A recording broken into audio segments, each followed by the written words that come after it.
Bonjour, ici LT Survival. Aujourd'hui, un autre vue de couteau. Cette fois-ci, un Sandrine Move. Restez à l'écoute, on revient après la pause.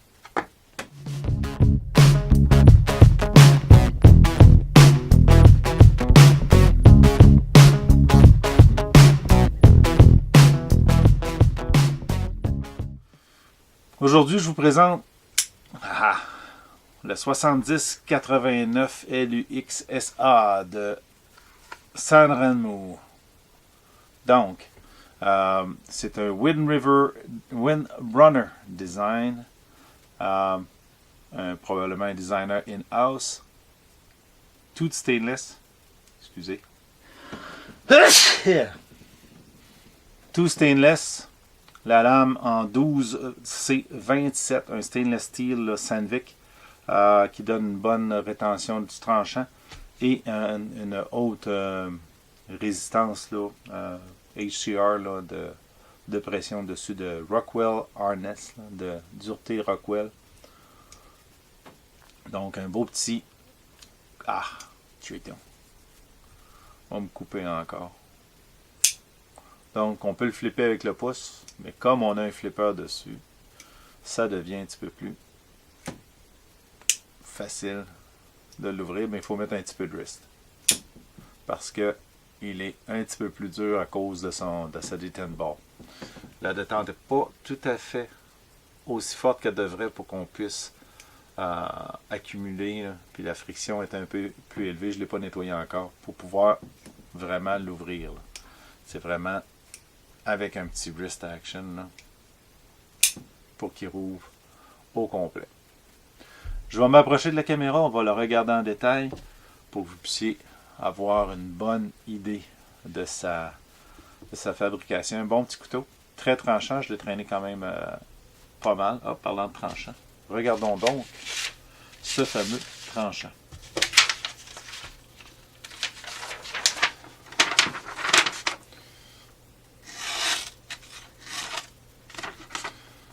Juste parce que je veux le faire, je vais avoir de la difficulté. Et pourtant, ce papier-là, il est de qualité.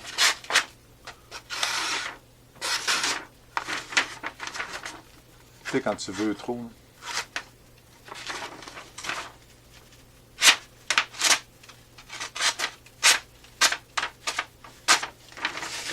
Jesus. Difficile des fois.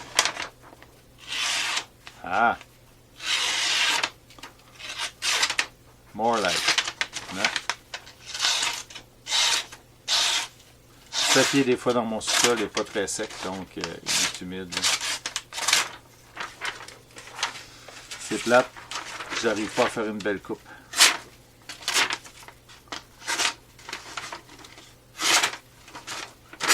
Hey. Bon. Voilà.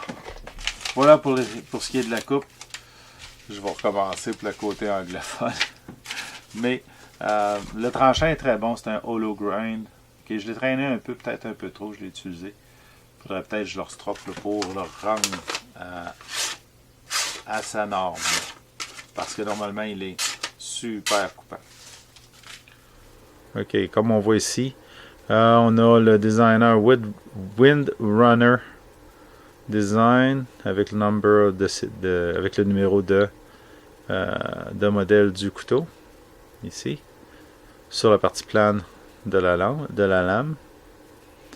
On a un pocket clip qui est sur Torx, mais de l'autre côté, la pivot screw, là, le pivot, lui, il est un bouton seulement. Donc, le sel du centre, c'est pour le pivot.